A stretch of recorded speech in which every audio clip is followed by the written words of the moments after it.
Shit.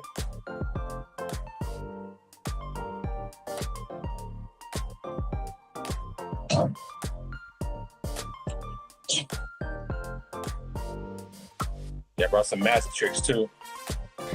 All right. Some Web3 magic tricks.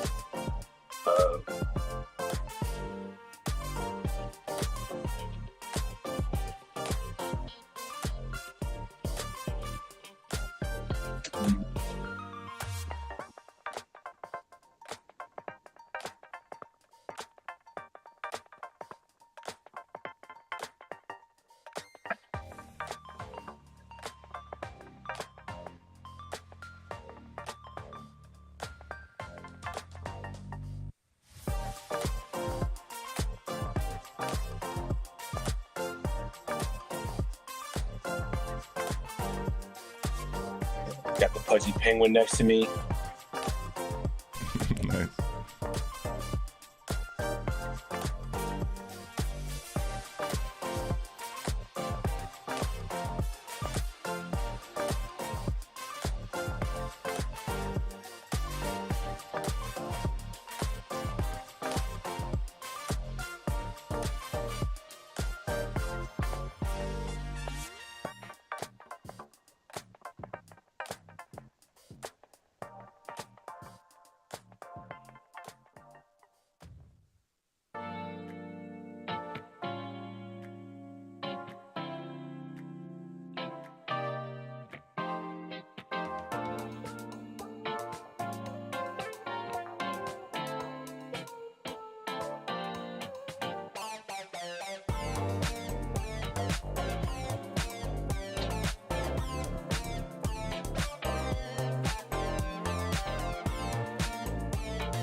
What's up, Amy?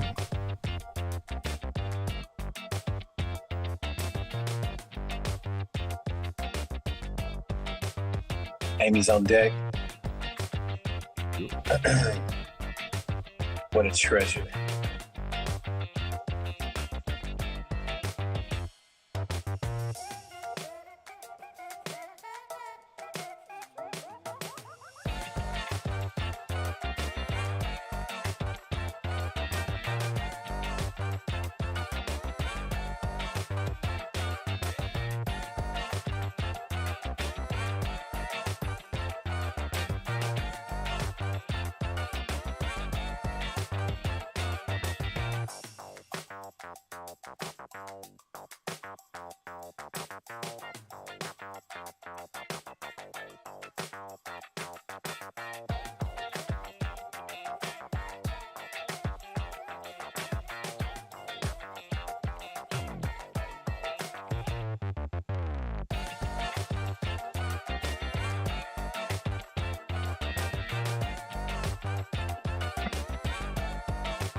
What's up, Brooke? Abe's in the building. Welcome, welcome.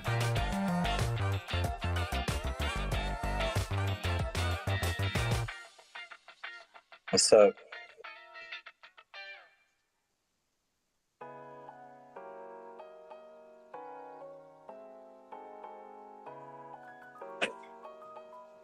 That's what's up.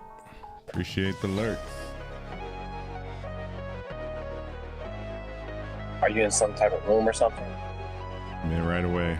I can just have eyes on our Twitch chat. So we got Amy giving the shout out. We got Abe's. We got Brooke so far. We'll be jumping into the episode right away. Appreciate y'all.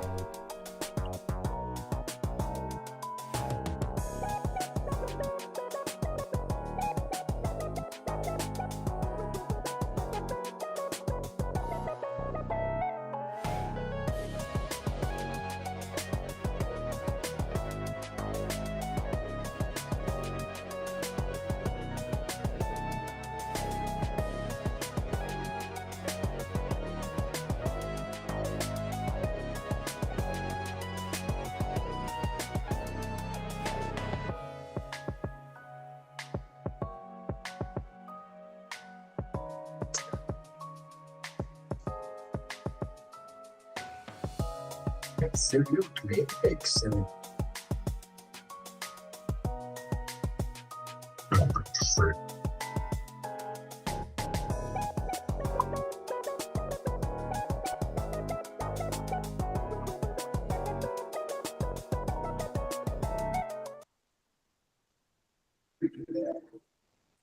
Good morning, good afternoon, or good evening, wherever you're joining us from around the world. Welcome to Web3 Warriors, episode 82, featuring Kristopher Webster, aka Kbot, a co-founder of the Avatar Convention Center in the Metaverse, and a Metaverse builder and really strong Web3 advocate. Welcome, Kbot. How you doing? Doing well, Dave. Thank you so much for having me. Hello, everyone. What's going on out there? How you guys doing? Thank you for joining. You're looking like you're pretty decked out there. You got some pretty cool costumes behind you. We're hanging out in your Avatar Convention Center of the Metaverse as well. So really looking forward to talking about your amazing adventures and what you're working and building in the Web3 space. And as well, I know you have an event coming up that we look forward to kind of hearing about. So welcome everyone to Web3 Warriors. Thanks for joining. I'm your host, David Karoma. Go by Chrome in the Metaverse. And like I said, today we're going to be looking at the Metaverse with Kbot and really talking about his projects and his adventures and his kind of history of building in the metaverse and building some pretty creative pieces and really looking at the kind of digital assets corner of the Web3 world and what's possible when it comes to the new kind of creator economy in the metaverse, and specifically when it comes to creating digital assets, which Kbot has created a lot of.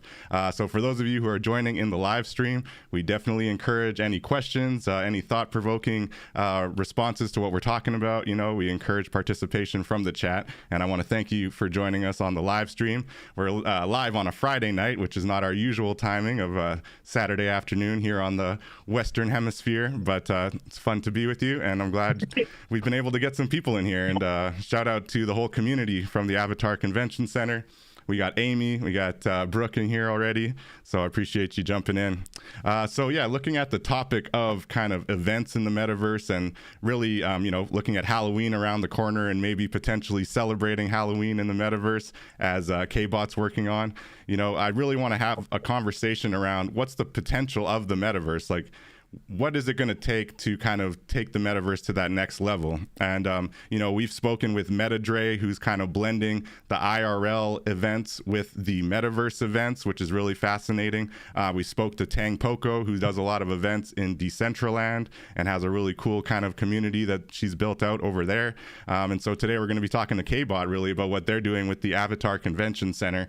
But the one string that kind of connects all of these, right, is community building and actually collaborating in the metaverse and having this new kind of opportunity to meet with people from a global background, no matter where they are in the world, and kind of coalesce around common ideas, around common agendas, and really have this new kind of platform to build in, you know. And I think if we are going to take the metaverse to that next level, this is what is going to be required. It's got to be fun. It's got to be kind of intrinsically rewarding, right? It's not just about the money. It's not just about the investments and hoping that your plots of land go up in value, but actually building out and having fun in the metaverse. So that's what we're going to be talking about today. And I think Kbot is the right person to have on the episode, on the show today, to talk about this. So with that, Kbot, maybe before we really dive into the metaverse, I'd love to hear a little bit about your background and kind of what brought you to Web3 and why you are such a passionate advocate for Web3. So welcome to the show, and please share a little bit about yourself.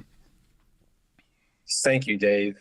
David, I must say you have been very instrumental in my journey, space. I really appreciate you. You're my brother. I feel like I've graduated with you as a student of Web3. You know, my story starts in the great state of Indiana, where I was born and raised by my grandparents who adopted me. And both of them were into entertainment. My grandfather was, God rest his soul, he's a jazz aficionado there in Indianapolis. He attended the first segregated high school in that state called Crispus Attucks High School. Wow. And did you say it was Atlanta? Sorry, you cut out a little bit on the city. Atlanta. Atlanta. Indianapolis. Indianapolis. Okay, gotcha. Correct. Indianapolis, right? So he was into jazz, and my grandmother was into opera and classical music. Nice. And, you know, they had a record label. And we used to walk around the street, my siblings and I, and selling his records. And, you know, he'd have a recording studio in the house. They were very technologically advanced. Every gadget that came out, video games, cable, TV, all kinds of communication devices, because he's also a military guy. Nice. So with all that, you know, I took piano lessons. I played drums in churches and schools and civic centers. And I grew up in the opera with him. You know, I was one of the children's opera singers. So very heavy into performing arts. And all my friends were, you know, musician people and performing arts people. So that's the world I come from. And also they had family members in California. So after I graduated from high school, it was very easy for me to make the transition to come to Los Angeles, because I've been coming out here all my life. So when you have family out here, it's easier to make the step out here. No doubt. But if you don't, it's hard, because the cost of living out here is ridiculous. But I learned the entertainment industry is a very centralized legacy. Who you know, what you know, who knows you, you know, can you handle this environment that's sort of predatory and toxic? Yeah, we've heard a lot of that from Hakeem Draper. He schooled me to, I mean, I knew it was pretty bad, but after those rooms and those blockchain gospel rooms with Hakeem, I was like, wow, they're really predatory. That's like next level. Yeah, it's bad. It's so I got a degree in music business. I should have got a degree in computer science, but it's fine. I'm happy about my degree. Went and worked at many entertainment companies, publishing companies, law firms, Universal Music Group, Showtime Networks, did a lot of acting, stand-ins and, you know, background acting, really taking in the industry, worked with a lot of independent projects, student projects, worked on many independent albums as a producer.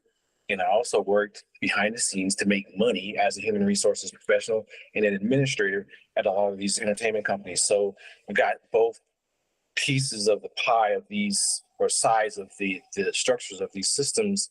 And it takes a certain type of person to actually rise above and win in this situation. And, you know, my heart was always into peace and calm and mental health. And both my parents were educators. So, you know, as a child, I was learning about music through them, and, you know, they both were educating me, and I loved it. It was like growing up in a magic So it was like growing up at Dumbledore Castle or some type of like magic place. Very So creative upbringing. Yeah, quite yeah, the a very creative. imagination. Yeah, you could. I'm very lucky to have been able to have creative freedom all my life. Drawing pictures, media, video games, not making them, but playing them. Mhm. So, I created this thing called the Robot Puppet Show. Behind me is all of these materials behind me, I make money with. Nice. This is like a costume shop. The Avatar Convention Center is a continuation of my real life business. I own an events company that puts on kids club shows. We have the Robot Puppet Show at the Los Angeles Library. We have the Robot Nice. Puppet Show at kids clubs and marketplaces. And Kbot, the main character, he's in the other room sleeping. He's a puppy. I don't want No to bring him doubt. out right now. He's too much to deal with. Okay. So I had this, little character. I pitched my little robots puppet show to many companies out that, hey, without leverage, they're going to own whatever you pitch. And even after you do get a deal, they still own you. So if they're going to market you, they're going to own most of it. If they're going to put their money out, and I learned that it's like the business and then the creative side. So this is an independent company that I created. Of course, there's characters behind me that are legacy, branded IP that, there's Star Wars back there, Black Panther, there's Minecraft, there's Darth Vader, Yeah, I feel like Stormtroopers. my son would have a lot of fun in that room right there. Yeah, yeah. I have no problem attracting, you know, parents and kids and companies to have me and my friends and colleagues do events. I'm an events guy. So when the pandemic hit, I was like, I've been doing this robot puppet show thing, and we did do some virtual performances, but it just wasn't like being in person. Hmm. And I started learning about Clubhouse, blockchain technology, and NFTs with the blockchain gospel and Kane Mayfield and Low Sleazy and Natalie Crew and Cass Vegas and Ira Rothkin and Alexander Damsker and Krista Kim and Cheryl Lazar and all these amazing people who were just talking in these spaces. And I was like, oh my God, this is what I was born for this. Yeah. They became celebrity. You guys became celebrities to me. And it was during that time. And Ope, oh my God, Ope, she started having these rooms too.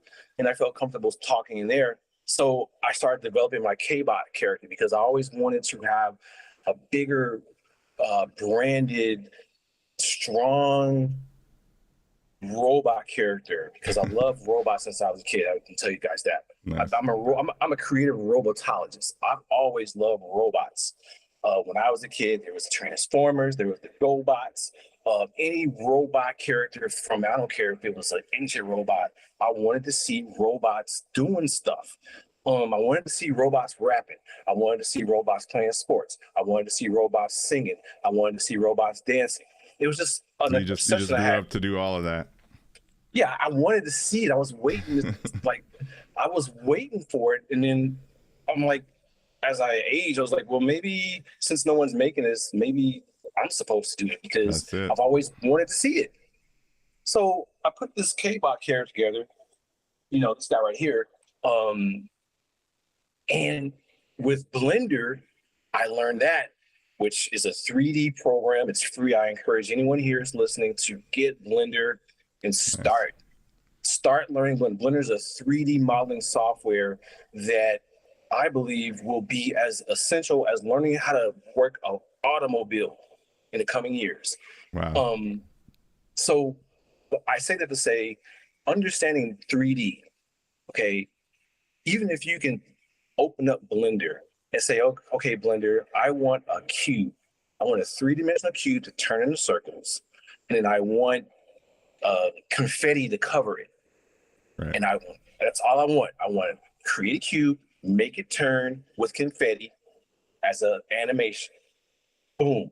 That's all I encourage you all to start with. Once you start, you will start understanding how important the metaverse is, AR is, augmented reality, and XR, because it is on its way to becoming very important.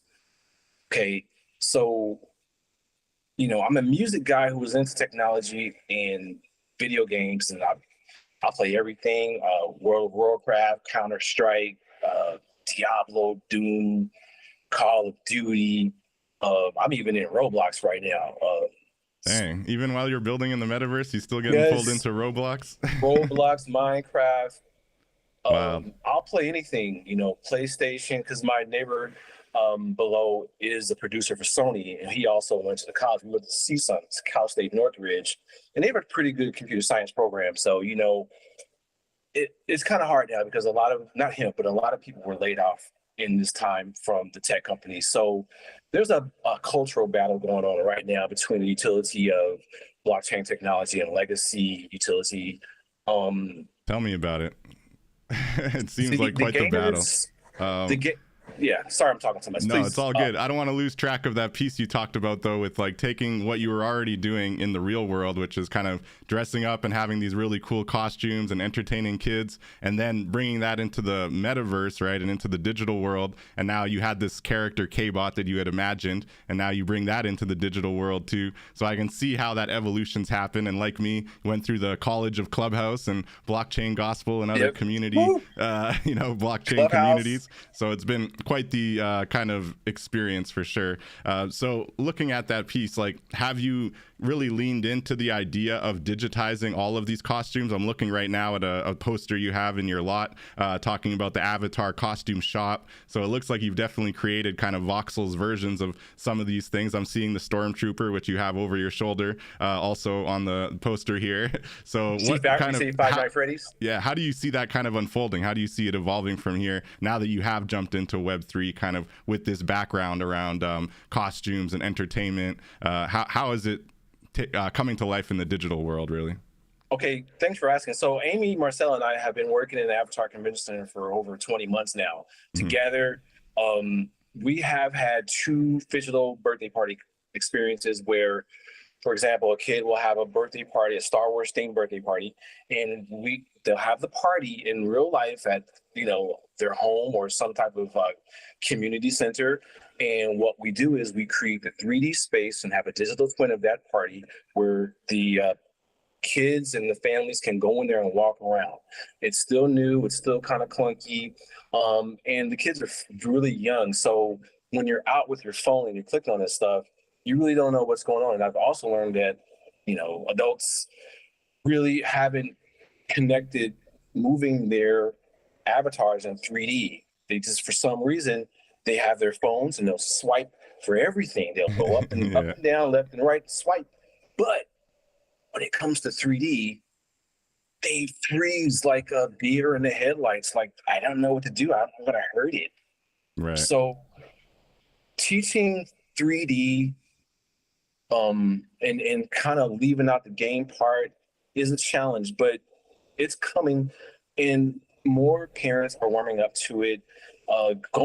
Talking about NFTs, forget it. Just don't say crypto. I feel like getting them into the metaverse is a little easier than getting them into NFTs, right? You cannot say the word crypto. You cannot say the word NFT. And if you say metaverse, they think of this Oculus thing. Oh yeah, Mark Zuckerberg, Facebook. I don't want to do that. Right. I'm like, oh my God.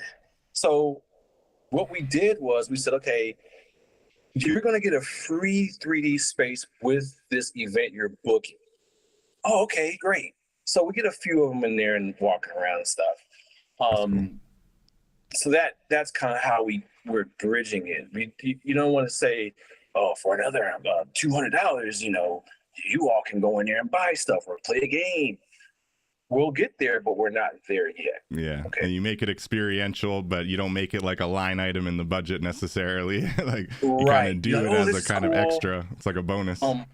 Yeah, but we're working on onboarding them in a way that they can, wow, we can tokenize this experience and have it for the future, and we can come back here and go inside of this space that we saw for Billy's little 5th birthday. Now he's 10 or 17, right. And we have what happened there. We tokenize that experience digitally, but educating them about that in the middle of organizing a party for 50 to 100 kids, it's sort of like, No, in for the sure. future. It's little micro steps, one step at a time. But that's really cool that you took the initiative to have that kind of phygital component to the events, right? And so now you're extending into it. So tell us a little bit more about, the Avatar Convention Center. Shout out to Amy.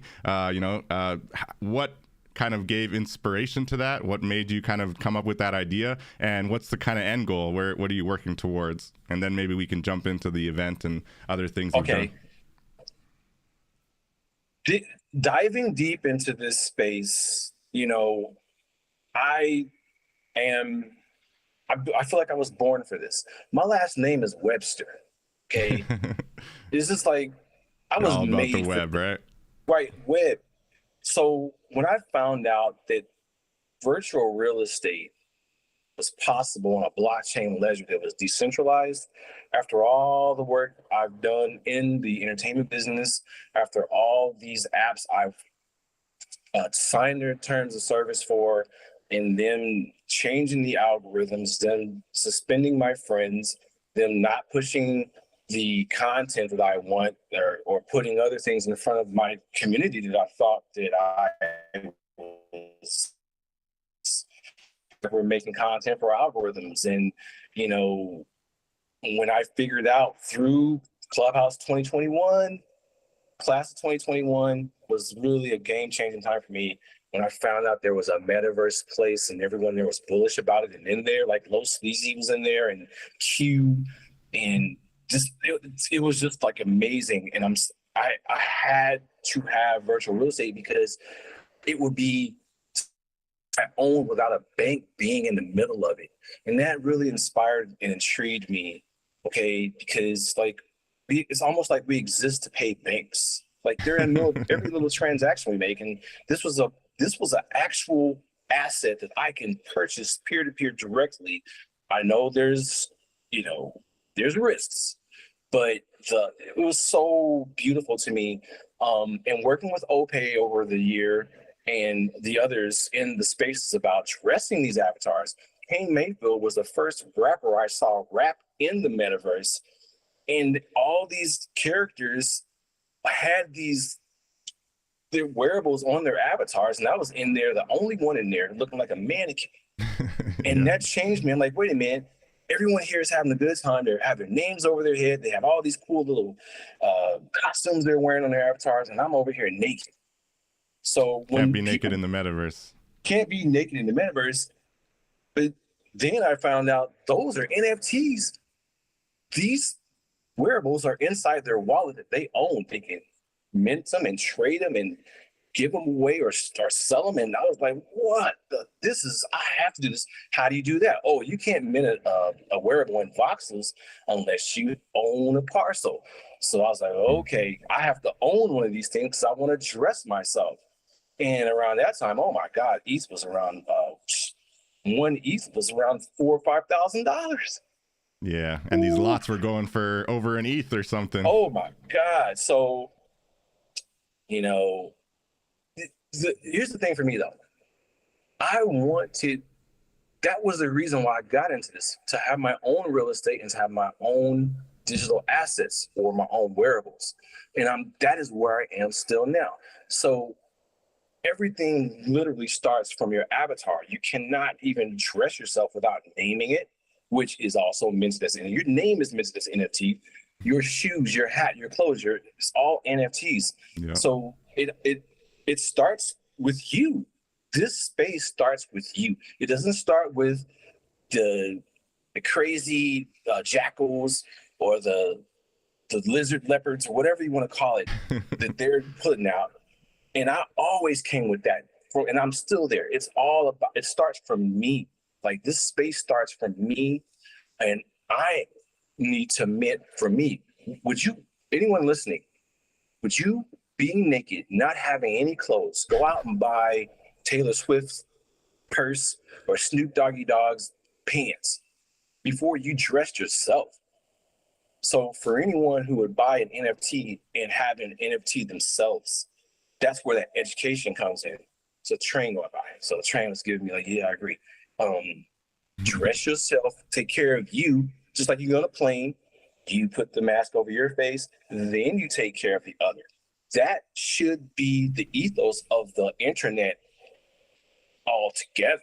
I don't know what happened that we're taking care of this major conglomerate, we're taking care of this corporation and not ourselves. So the Avatar Convention Center was a culmination of everything I learned in Clubhouse and my family and what I want with Hollywood and owning myself.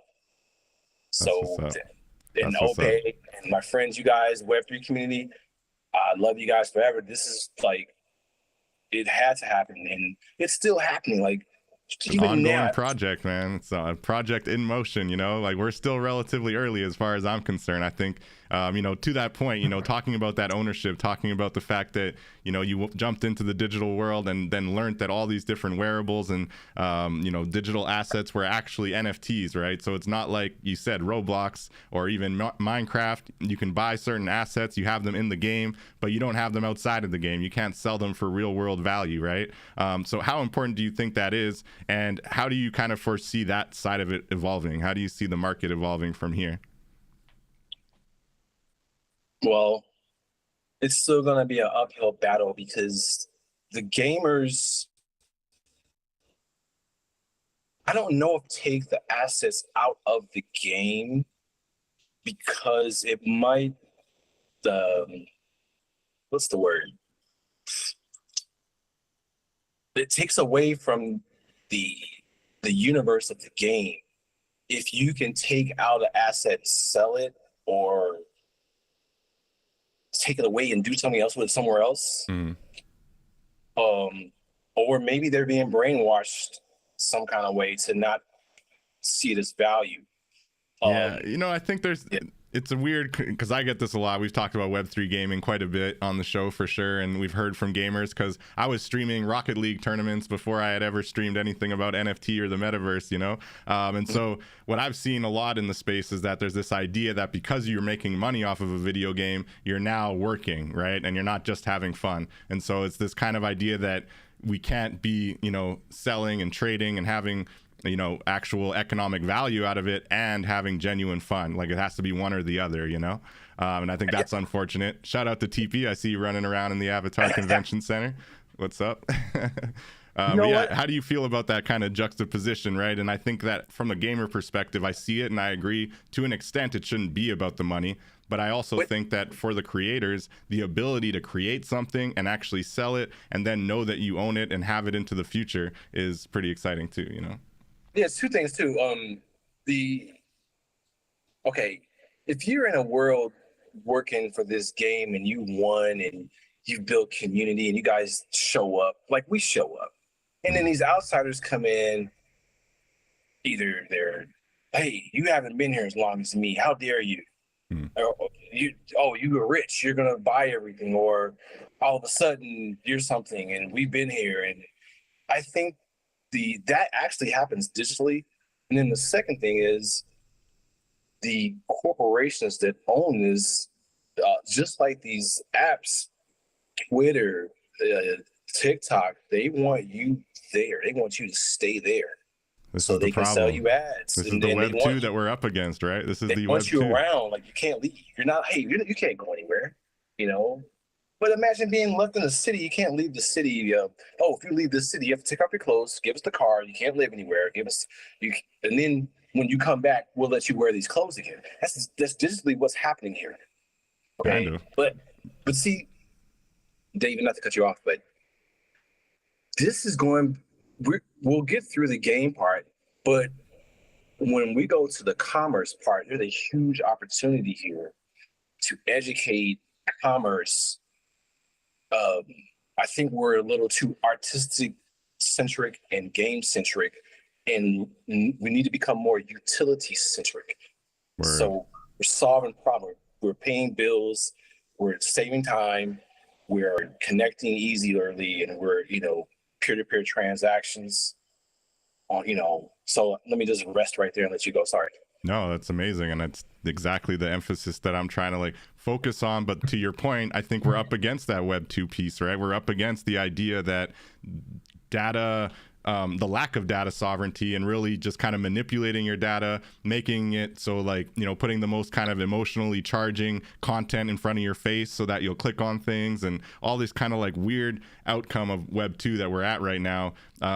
That's kind of what we're up against, right? And I don't know if Web 3 can kind of change it overnight, obviously not, but the hope, I think, is that data sovereignty can kind of be ushered in through Web 3. And I think that, you know, in the metaverse battle, I feel like, to your point earlier about the culture war, right?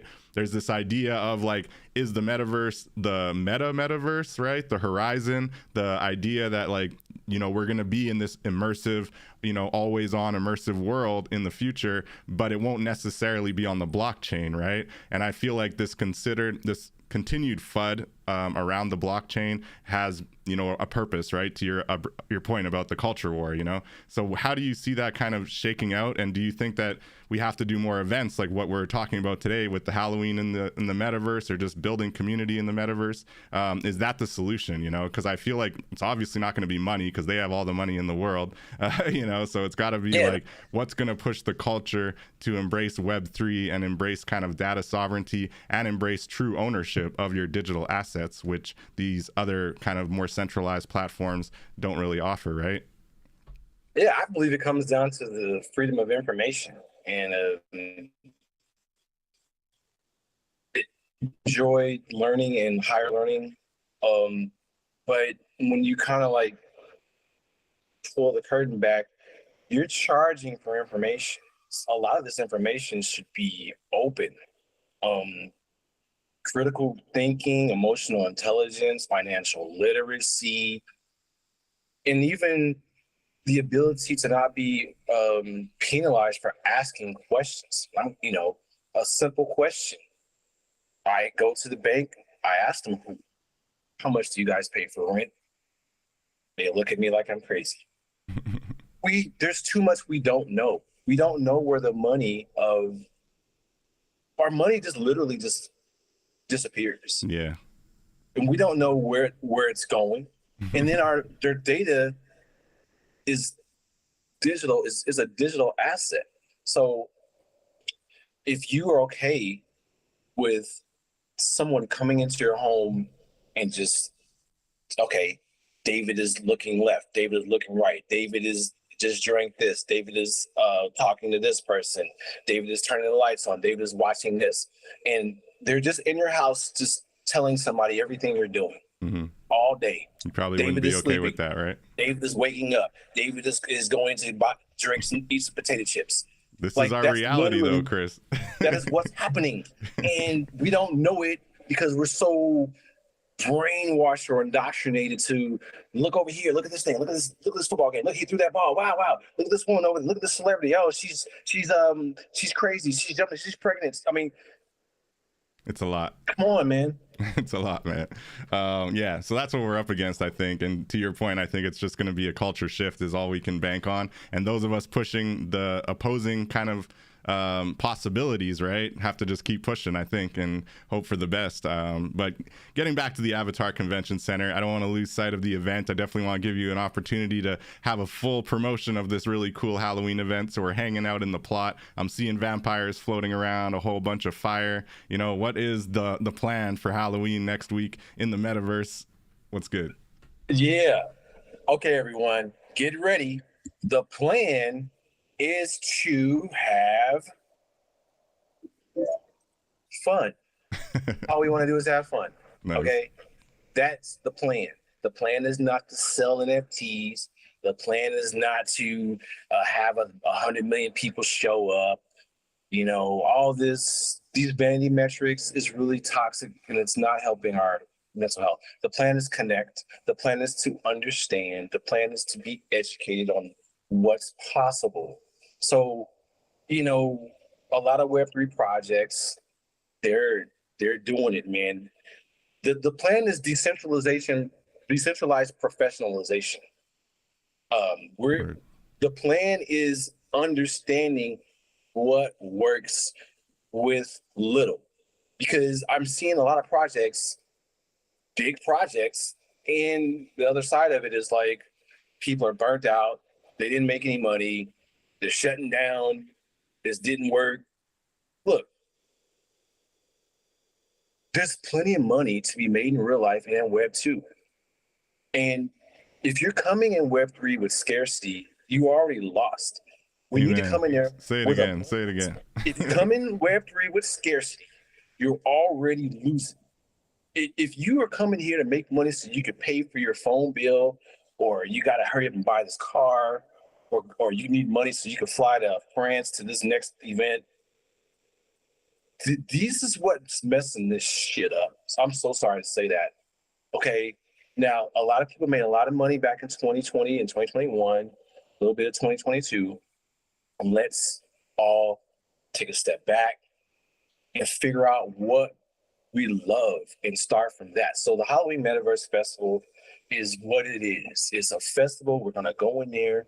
We're going to see what we like. We're going to use what works and learn from it and see what doesn't work. We're going to bring in people who are not Web3 natives, and we're going to bring, most people will probably come in through their phones. Most people won't have an avatar. Most people won't know how to move. And we need to start educating everyone we're onboarding, but not expecting them to pay us just because they showed up. Now, that's my own ethos as of this moment. Even others in the community might have others, and I'm okay with that. So if you like and sell your NFTs and get your space in there for free, we'll welcome anyone, and bring people in there and get your stuff going, we will help you do that. But I want to come out on the other side of this feeling good. I want to feel like, yeah, we worked on this, we did that, and next time we're going to be even better. Not that, oh, we only made $20,000. We were supposed to make 50, so to hell with this. Right. I'm tired of that. Yeah, it's discouraging, right? And we hear a lot of discouraging sentiment. And to your point, it's scarcity that's the issue. There's nothing wrong with wanting to make money and people making money. And in fact, that's what we're all about on the show, right? Is the idea that this is a new layer of the creator economy, right? We're creating opportunities. We're giving people new avenues to create revenue, yes. But there's also new avenues to create community. There's new avenues to create a whole digital world for your own reasons. It doesn't have to be for financial reasons, right? It can be for whatever reason you have to actually call people to your spot in the digital world and coalesce around an idea. And like you said, it's about having fun for a lot of us, and I think that those of us who are here to have fun and to learn about the technology and actually help push things forward, are still here, while others are very discouraged and feeling that their bag is under, or they lost all their money and they walked away. So I don't want to give a shout out to Amy. She said build it and they will come. Definitely respect that. And Brooke was saying that Kbot is so serious about this and that we're gonna have a blast at the Halloween event. So that's what's up. We are having a blast. I love Brooke. I love Amy and everyone else we're working with. I hope that we can build. This is okay. You gotta crawl before you walk. Web3, the metaverse, blockchain. It's like a baby. You can't expect a baby to go out and become a superstar athlete. You have to nurture it. You have to let it grow and give it milk and pat it and burp it and take care of it when it's ill and love it no matter what. So why would you treat this any differently? I mean, and I'm having a blast because my heart's in the right place and we're having a good time, and I'm connecting with people like yourself and others in the space that I know will last a lifetime. So that is more valuable than money, and the money that I want is from corporations. No, I believe they owe us money, and I want their money. You hear that, Mr. Corporate Person? There you go. I want your company's money. I don't want Susie taking care of her kids, trying to pay her mortgage, or Danny over there who's just lost his job, or Billy who's working at the Walmart. Oh, I want Walmart. Okay, we want corporations to purchase our NFTs. We want to teach them the ethos of Web3. We want to educate people. And I know if we have a good time, we cannot lose. And if we start from where our heart is at, my heart is with entertainment and family entertainment and teaching. I want to be the Walt Disney of the metaverse, but a decentralized Walt Disney that actually shares with the creators. Amazing.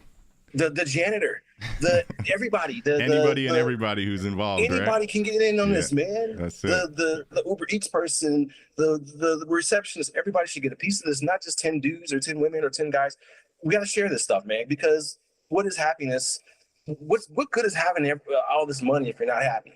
Yeah, and I think there's no shortage of money. That's the other thing. That's why I loved what you said about scarcity. If you're coming in with the scarcity mindset, you're already losing, and that's for sure. Because it's just the whole idea is that we've been sold a lie, essentially, right? Which is that like everything is so limited and everything, you need to get to it first, and fear of missing out is justified and all this kind of stuff. Like, no, there's so much out there. There's so much money to be made out there, but there's also so much creativity out there to take part in and learn from. And the technology, like you said, is in this kind of baby stage. So there's no loss really from being involved. So I want to hit on what you're saying about the decentralized angle. I think we talked about Horizon a little bit and what Facebook is kind of trying to do, and the way they treat your data. So looking at the decentralized spaces, right? So right now we're hanging out in Voxels. That's where the Avatar Convention Center is.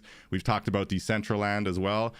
Both are fully on chain. All of their digital assets are actually NFTs. And now we have like Otherside and Sandbox that are still kind of under development, but also very on chain metaverse spaces. Do you have a favorite current kind of on chain metaverse? And how are you looking at kind of the whole landscape? To your point, right? It's not about scarcity. It's not like one has to beat them all. They can all kind of do their own thing. But are you happy about the way things are evolving? And yeah, do you have a favorite, if I have to ask?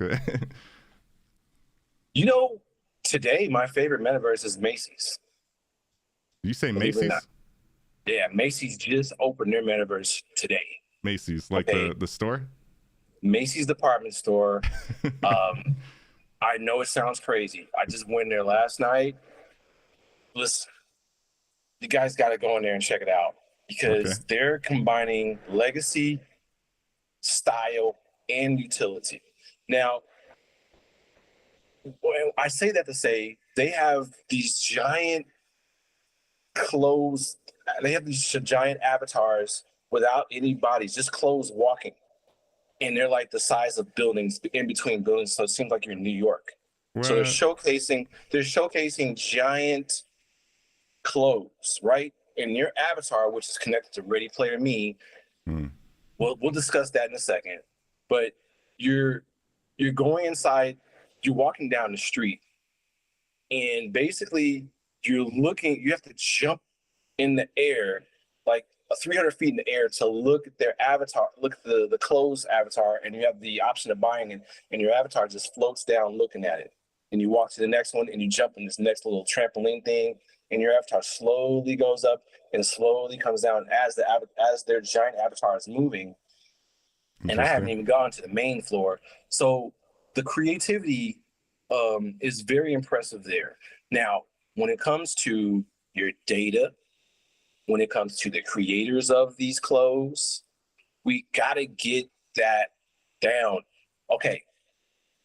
If the metaverse is in a grocery store like Walmart, if you're going to go into the Walmart's metaverse or Macy's metaverse, everyone who participated in creating this thing should get some credit and some acknowledgement. We are in the age of data. There's no good reason not to let people know who created something. And that is the big problem I have with a lot of brands, all of them. These brands are coming into Web3. They're making these drops, but they're not giving the creators any credit of who made this dress, who made these shoes, who made this avatar, who built this environment. And that has got to stop. What is the problem with giving people credit for what they made? Okay, like I should at least be able to click on. They're saying hurry up and buy it. You can click on it and buy it. Well, damn it, tell me who made it. Yeah, so click on it, get details. So were those pieces at the Macy's, for example, I assume are not on chain? Like it's just kind of their own little central thing? Yeah. But that's the thing. That's because if it's on chain, you can put all of that information like right in the NFT, right? And then you have it on there forever. You know who made it, and you get all this kind of additional details with your purchase, right? That's kind of the advantage. Legacy brands, what is wrong with details? Who designed Mrs. Butterworth? You see the Mrs. Butterworth bottle? Right. Go in a grocery store. That is a work of art. Okay, you told me who made Barbie in the movie. I saw the Barbie movie, right? Right. So they're trying.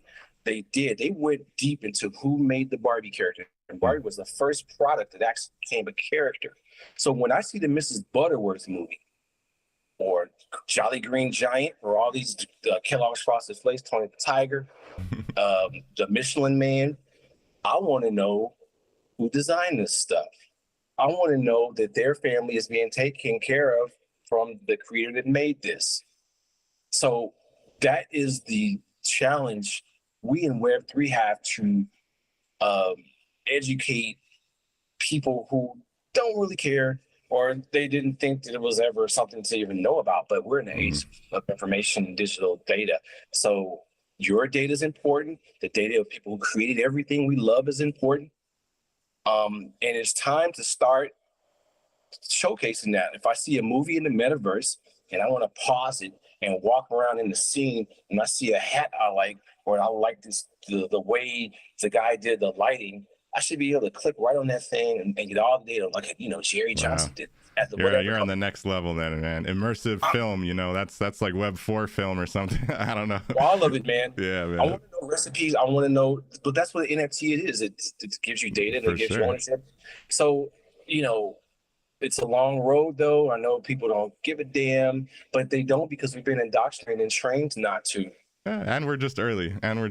I think the more people realize there is an alternative, especially when it comes to this whole data thing, like that analogy you just gave about like people knowing every little move you do in your house. No one wants that. But why are we okay with it through our phone, where it's like even more invasive, arguably, than than just walking The around your phone, house, the frankly. TV, the smart TVs, smartphones, your Yeah. computer.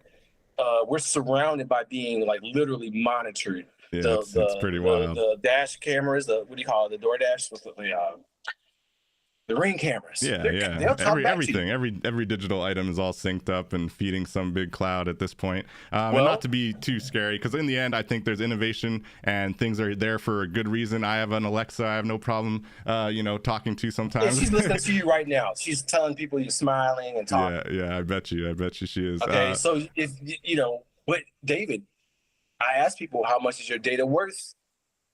You don't really know. Nobody knows. That's the problem. Well, my data is worth $120 a minute. Let's go. So My data is worth at least that. maybe these Web2 companies can't afford you, but they're making sure you don't understand that, because once you understand it, you're not going to be clicking on it because you're going to be demanding. But it's our job to whistle blow data metrics and understand it. Yeah, I tried to unplug from Meta to the extent possible, but I'm still on Facebook, just having some debates and stuff sometimes.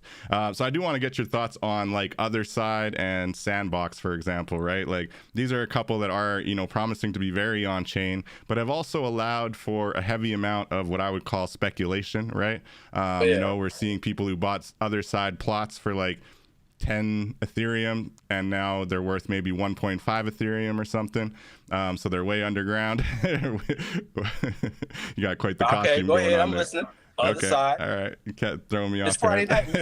So how do you feel about it? How do you feel about the Other Side and these kind of metaverses that have promised a lot but have yet to deliver? Okay, they should be called oversight. They're overthinking it. They're overdoing it. No doubt. I mean, if you get evaluated in 1 year of $8 billion, that's a hell of a burden. Now everything you do has to be has to be $1 trillion. Oh man, you only made $1 billion. Oh, we gave you 8 and you only made $1 billion. I mean, damn. Like I was telling some people this last year. This space, okay, when you read a book, it's just you.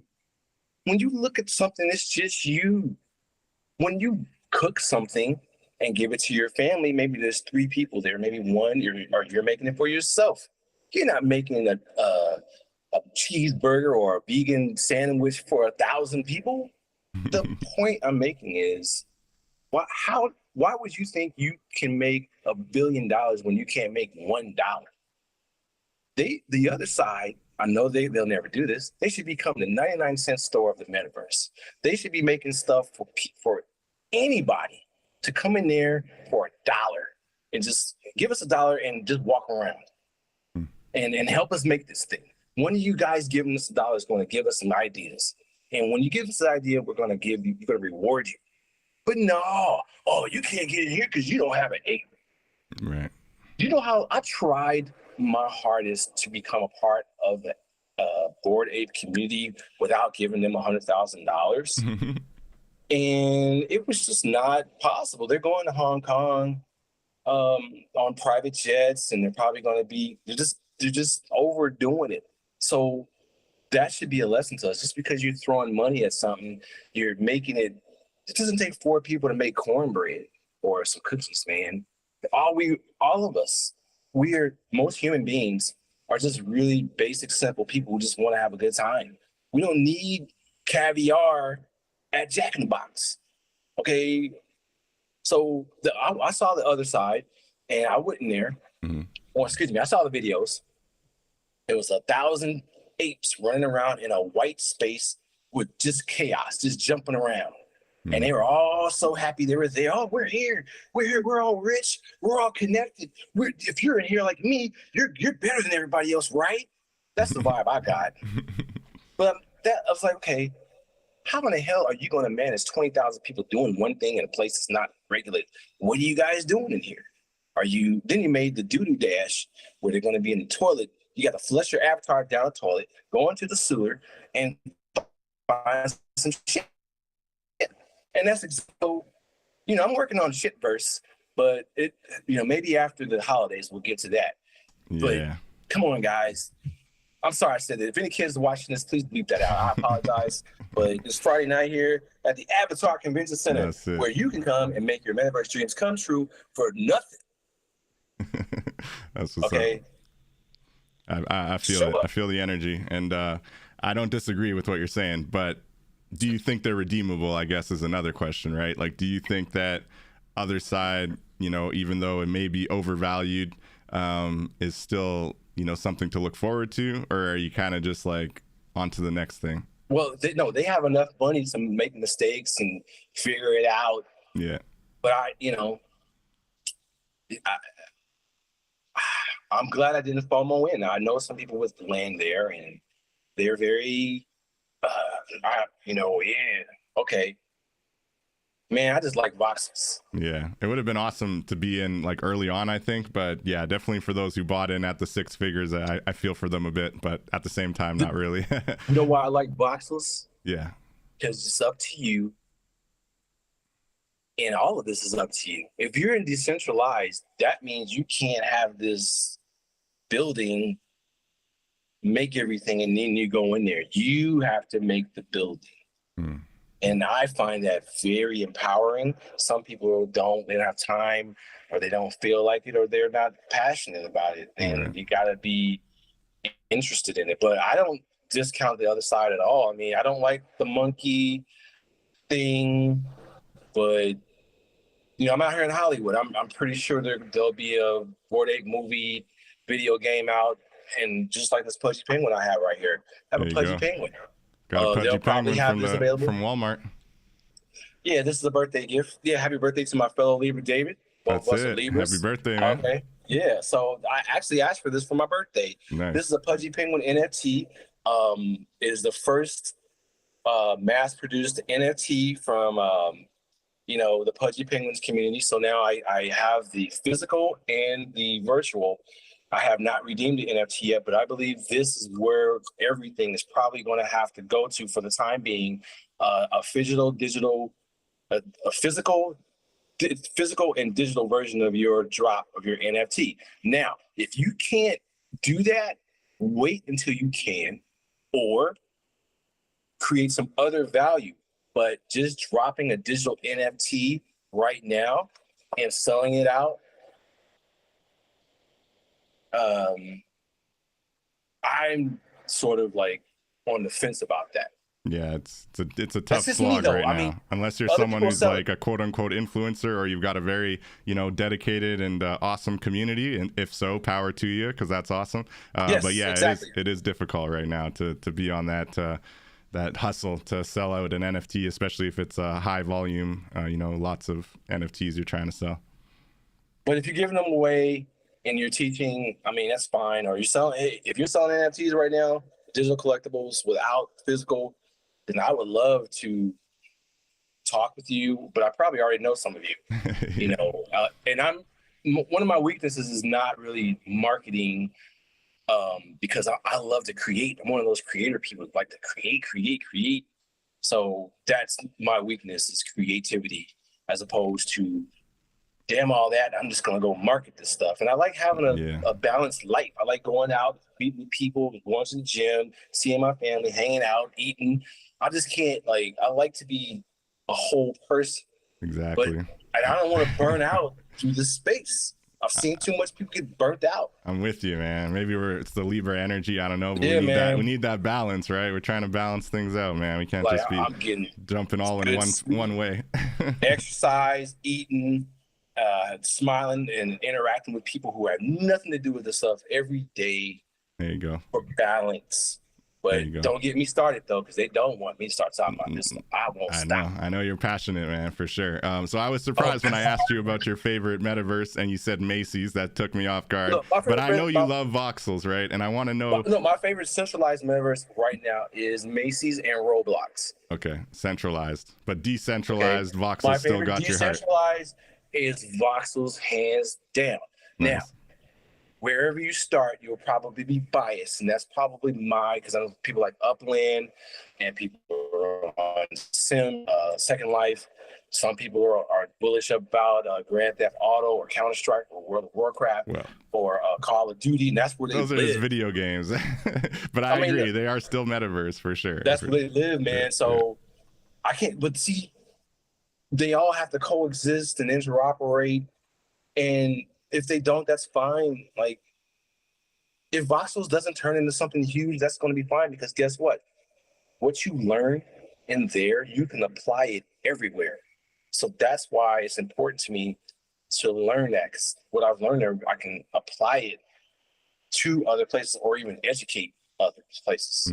And would you say that's what kind of lured you into voxels in the first place, was just the ability to kind of build out fairly easily, and also just the accessibility of it, like the fact people can jump in on their phone and, you know, you don't need like a super heavy duty computer to run it.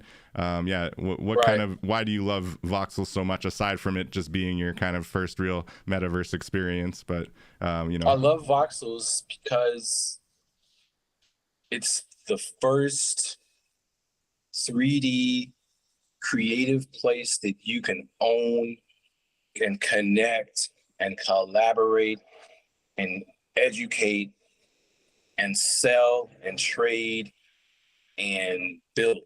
So that's what's up. My friends from Clubhouse that no longer are there or taking a little break because they were bullish about it, because there's the crypto kitties, the Afro droids, the Pepes, the rare Pepes, the Bored Ape Yacht Club, the crypto punks. They are in voxels. That's like a museum of the metaverse, and that, you know, that is enough to get me like, yo, that is serious. So whatever's made after that, it doesn't matter, because that's like saying, you know, look at all the different things that have been made after something that started. You're still never going to take away the value of something that was dope. So if it's good, it sticks, it stays. And it's got that provenance, right? We love that word in the NFT world, provenance, right? You were there at that moment, that piece of time. Basically, voxels got like 2020 and 2021 all bottled up in this metaverse, and you can go visit different plots. And it's never going to go anywhere, right?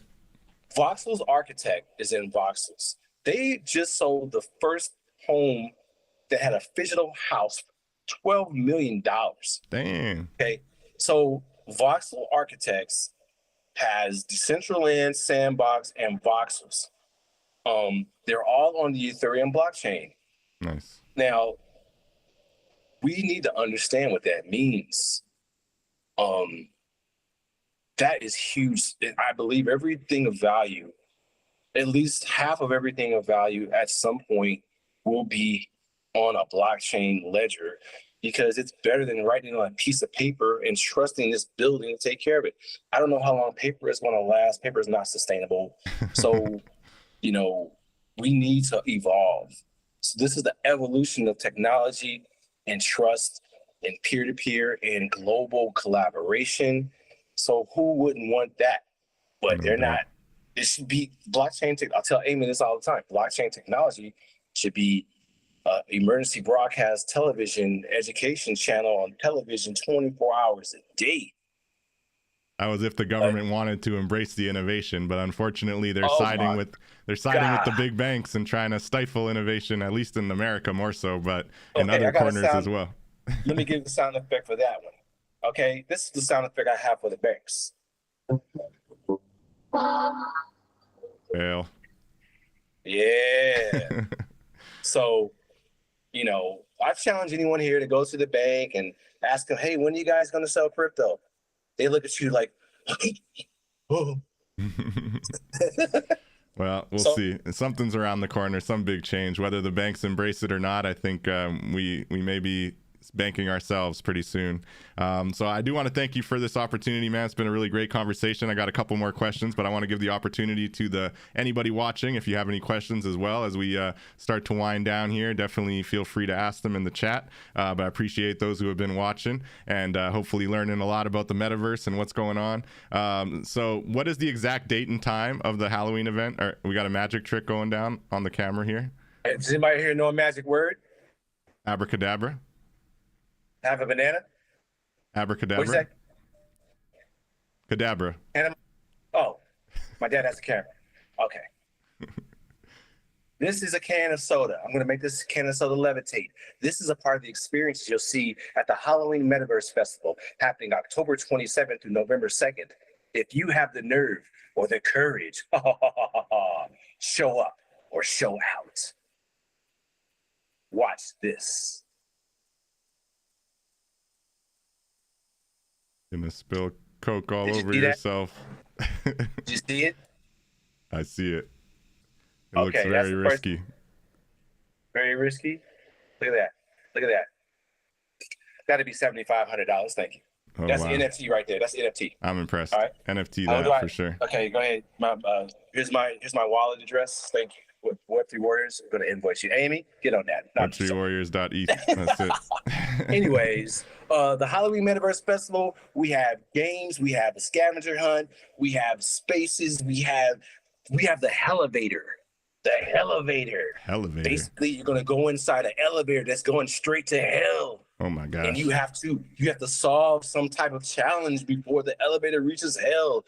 Don't fall out. If you fall out of the elevator, you're gonna fall to hell, and the devils are gonna get you and burn you. You're gonna be burned by the crypto devils.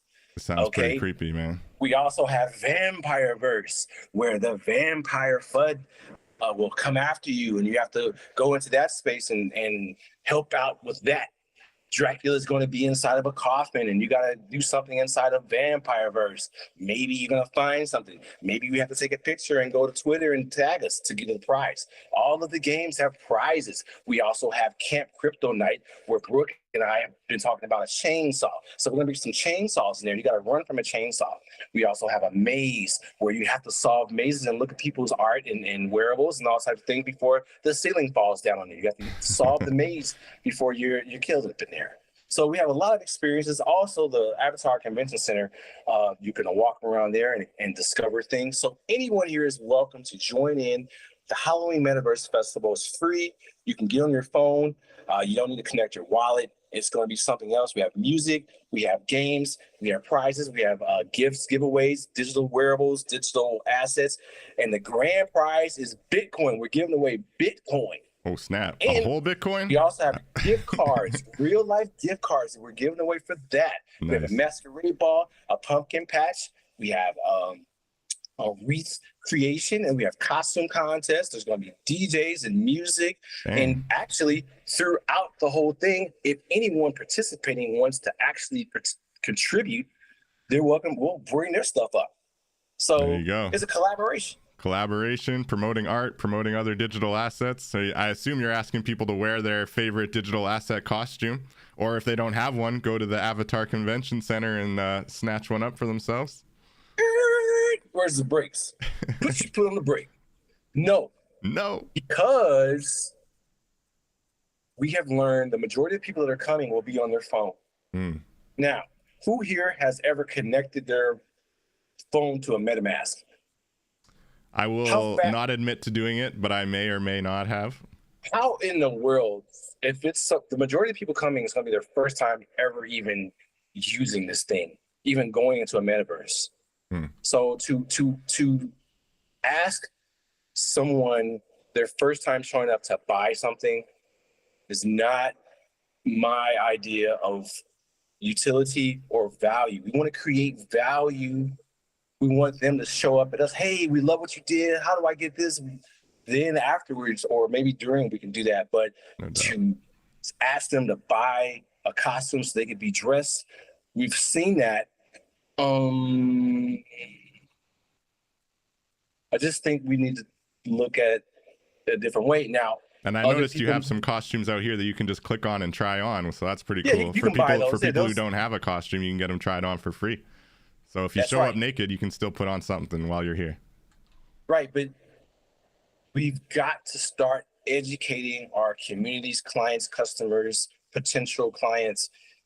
It's more important to connect than to sell, because the money will come when they feel comfortable sharing with others the experience they had. And we want them to come back and to feel safe. And we want them to feel that is what is missing. We all have, everybody listening and seeing this has everything.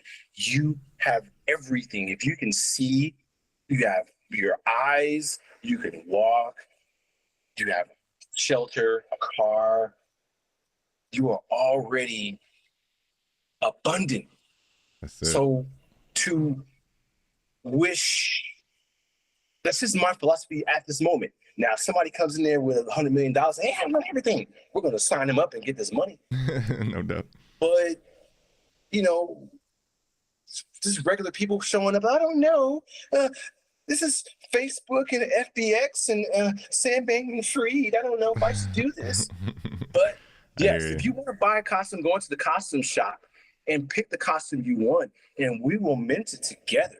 We will work with you together with you. We will help you get your wallet set up. We will help you get some Matic in your wallet, or teach you about cryptocurrencies and how not to go into FOMO, because we gotta stop this space from being flooded every other week by people losing and being afraid. So I am very cautious about, will you please buy this NFT for me?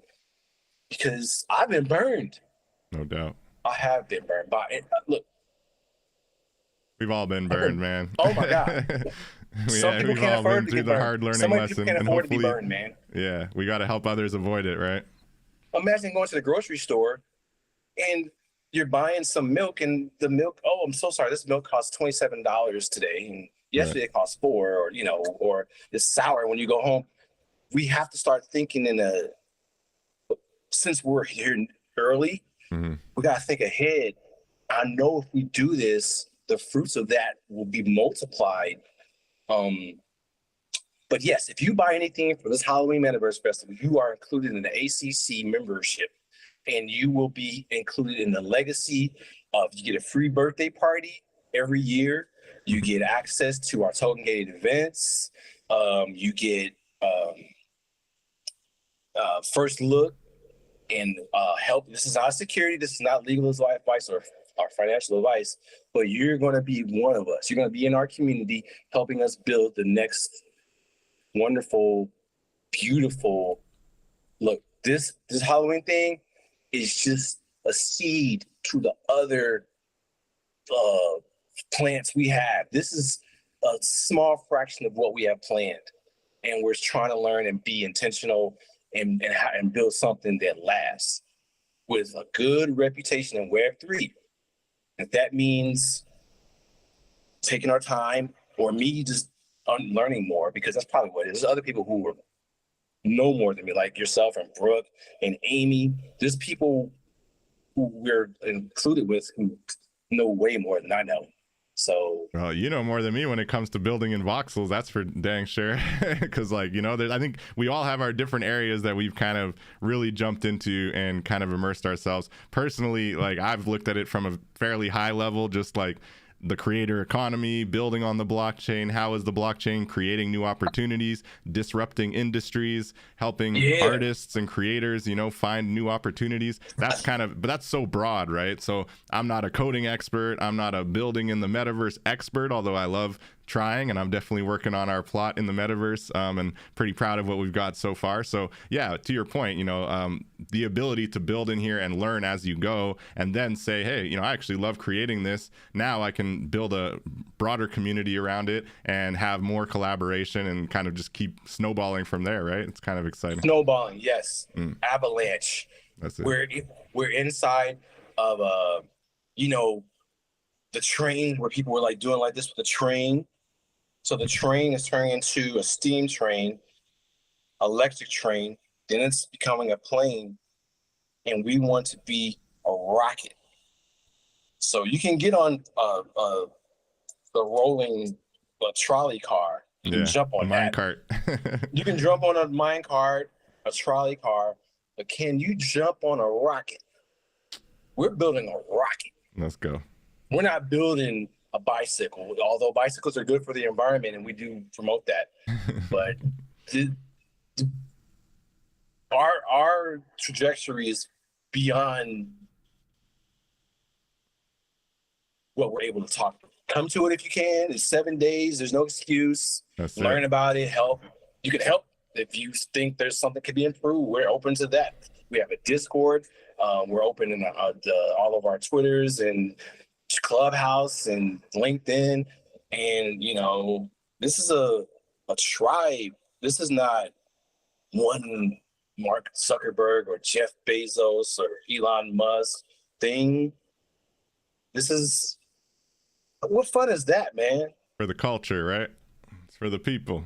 Yeah, come Let's in there and go. help us build it. Like, do what you can to help, and we'll take the use cases to the corporations that want to come in here, and we'll show them, look, this is how you do it.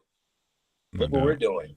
That's what's up, man. Well, You I know? definitely wish you and Amy the best in this Halloween event. I'm really excited about it. Look forward to promoting and putting it on our Voxels plot as well, and kind of collaborating on that tip. I did want to ask, just out of curiosity's sake, you know, looking at the blockchain, looking at the different cryptos that are out there, are you leaning towards any one crypto more than another one?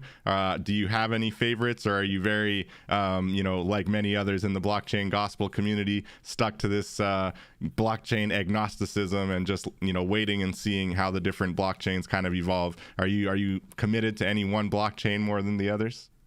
Absolutely. At this moment, the best digital asset I can say is Bitcoin. No doubt. Bitcoin, then Ethereum, Mhm. then XRP. All right. All right. Now, that can change.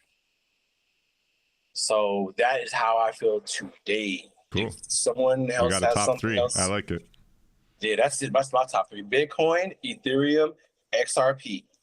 Now, there's many others, Hmm. but I just want to keep it simple. That's where my heart and mind is at. And if someone has others, I'll be happy to listen. And I know in the future there'll be, you know, when quantum computing shows up or Yeah. when AI starts getting involved.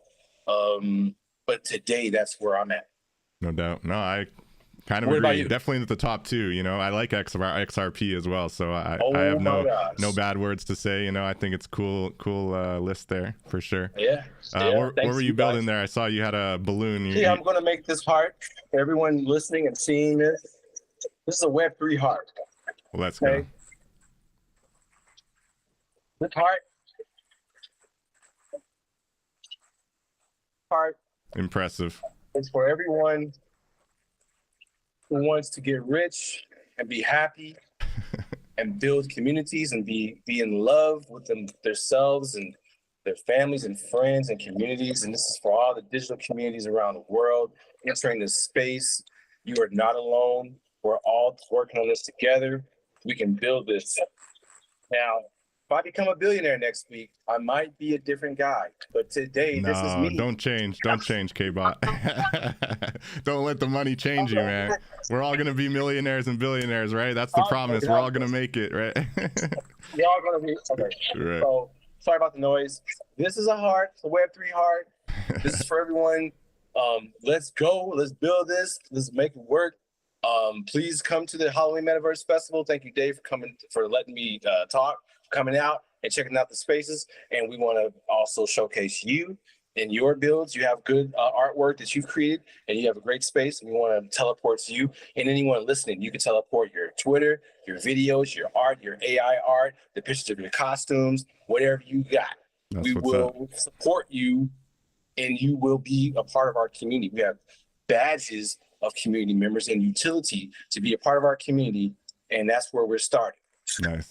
That's amazing. That's amazing. You know, in my metaverse plot, it's actually creations of other people. It's like an NFT collection. So I'm definitely looking forward to being able to share that and promote it, because it's promoting all the amazing artists that we love. And we've got a pretty good collection, both on the Web3 Warriors side and on my own personal NFT collection. So I definitely look forward to showing that off a little bit in the metaverse, and definitely looking forward to the event, man. I really appreciate all the insights and perspectives that you shared with us. I want to thank all the people in the chat. Definitely amazing, and I hope I see you all in the metaverse for the Halloween event. Oh, now you're putting on a new costume. You're putting on the Kbot. No, I gotta put the Kbot on. Let's go. Now, all of you Web3 warriors, listen up. Listen to Dave. Make sure you come to his